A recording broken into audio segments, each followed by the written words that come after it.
Birds flying high, you know how I feel. Sun in the sky, you know how I feel. Breeze drifting on by, you know how I feel. It's a new dawn, it's a new day. It's a new life for me, yeah. It's a new Racial capitalism is the process of deriving social and economic value from racial identity that requires the commodification of non-white people. and I'm feeling good.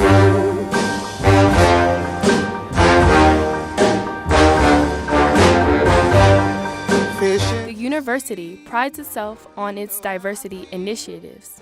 Yet, when we sat down with professors and students, they were all afraid to voice their opinions on racial matters on campus. It makes you wonder why. On the tree, you know how I feel. Butterflies all having fun, you know what I mean. Sleep in peace when day is done, that's what I mean. Who's seeing this again?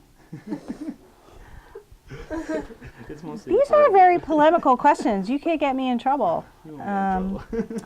Yeah, I understand that there are a lot of efforts to diversify core humanities. Well, I mean, what? Who's going to see this? Let's see. What can I say? One of the things that I would like to see is, I'm just one person in the history department, and it would be nice if we had someone who specialized really in Latinos, because I really specialize in Mexico, and Latin America, right? I mean, it's a different PhD, and I think we're a little closer. Where and other departments probably could help out too if they hire people who do Latino studies or Latin America. They are now. So I've been here for over 20 years. So don't tell anyone how old I am. And when I first got here, it was really funny. Like they bring you to campus for your interview, and I didn't see anyone. No Hispanohablante, no students, nobody. So I went to the 7-Eleven and I said, okay, I'm going to wait. I'm going to give it 10 minutes. And if a Latino doesn't walk through this 7-Eleven door, then I don't think I'm going to move to Reno. It was kind of funny. And like all these guys suddenly from El Salvador showed up. And I was like, whew, okay, I could take this job.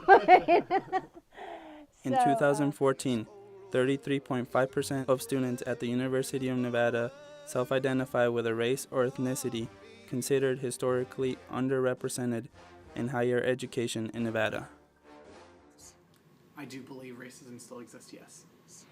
I feel diversity is needed on all college campuses. It provides different perspective and thoughts. Especially on this campus, we have a wide range of diversity, whether it be Hispanic heritage, veterans, African Americans, Arab Americans like myself, and other races and identities. I think the range of diversity could be better established within the courses, not just diversity within culture or religion, but also including on like the personal experience. We need a fair, wholesome education that humanizes people of color, that leads to a decrease in discrimination, race-based crimes, and makes all students feel comfortable. Yeah, I think the university and any community definitely benefits from having a multitude of different cultures and diversity within itself. The reason why I think that is,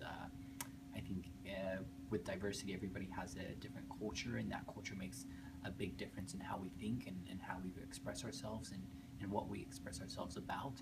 So when you have just a combination of different ideas, I think you definitely learn more, and you're forced to think a little bit different and get into somebody else's shoes and see why they think that way. I just think it's really beautiful, and I've always been really proud when I look at those statistics at how well UNR is doing and how well the Center for Student Cultural Diversity is doing, and it has won awards, in terms of recruitment and retention programs, and that just, fills me with pride for our university. So, And I think it really enhances the educational experience of everyone on our campus, because it's not a white person's world anymore, and it's not going to be in the future, not in the United States and not globally, not anywhere where our graduates are going to go. Are they, always going to be interacting with people with their own backgrounds or who are, really similar to themselves? So the more exposure we give them to diverse communities on campus, the better it will be for them, and just for the society as a whole.